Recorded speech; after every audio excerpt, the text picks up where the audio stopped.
Sa ating ebanghelyo, pinaliwanag ni Jesus na sa kabilang buhay o sa langit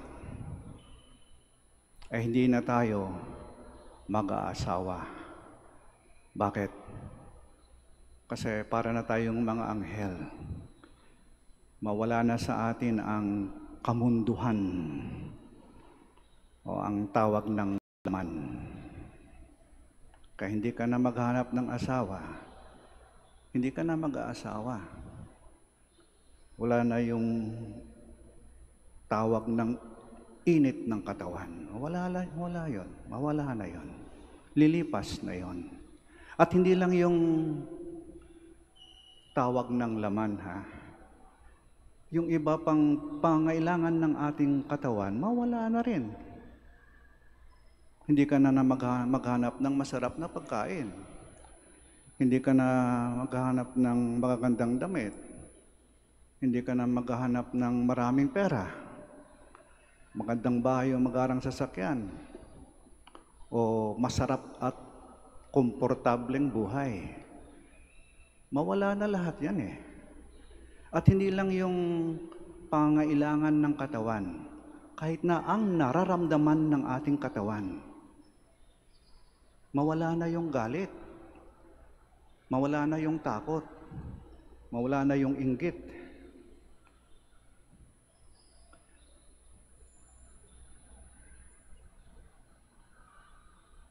Mag-iiba na ang iyong buhay.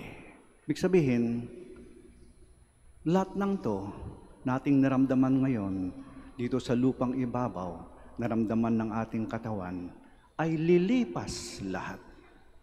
Matatapos lahat. Lilipas lahat. Yung takot mong yan, lilipas din yan. Yung problema mong yan, lilipas din yan. Yung galit mong yan, lilipas din yan. Yung sama ng loob mong yan, lilipas din yan. Yung iyak mong yan, lilipas din yan. Yung halakhak mong yan, lilipas din yan. Yung hirap mong yan, lilipas din yan. Yung yaman o pera mong yan, lilipas din yan. Diba sinasabi nila, dito sa mundo, walang forever. Walang forever. Mukhang totoo. Walang forever kung walang Diyos. Walang forever kung walang Diyos. Pero kung mayroong Diyos, may forever. Halimbawa, mabuti kang tao. Ginagawa mo ang kalooban ng Diyos. Ang kabutihang mong yan, kahit wala ka na, ay mananatili.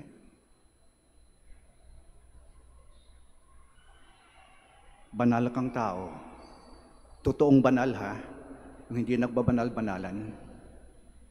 Yung kabanalang mong yan, dadalhin mo sa kabila. Magpapatuloy sa kabila.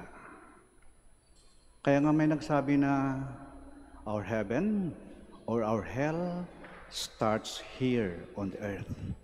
Ang atin daw langit o impyerno ay nagsisimula dito sa lupa. Kaya may mga tao dito pa lamang sa lupa, yung bang nabubuhay na silang lagi sa grasya ng Diyos. Payapa ang buhay.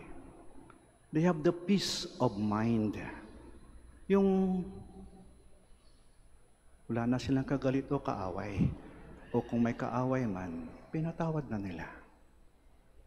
Yun bang hindi siya nakikimkim ng sama ng loob? Tapos, talagang marunong silang magmahal. Pag tumingin sila sa kanilang kapwa, yung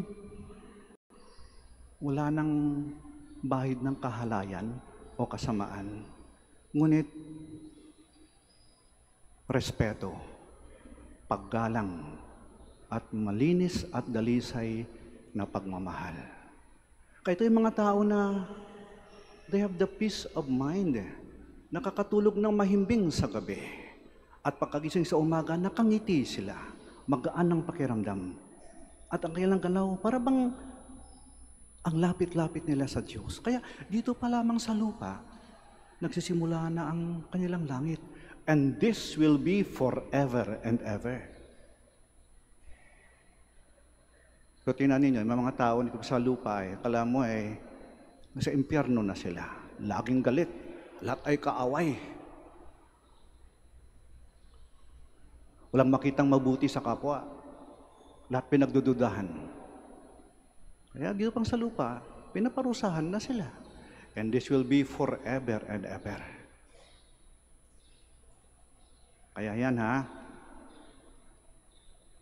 lahat ng bagay dito sa mundo ay lumilipas. Maliban lamang sa mga bagay na galing sa Diyos, maka-Diyos, at para sa Diyos. Kaya nga yung dasal natin, lagi natin sinasabi, Diyos magpakailanman.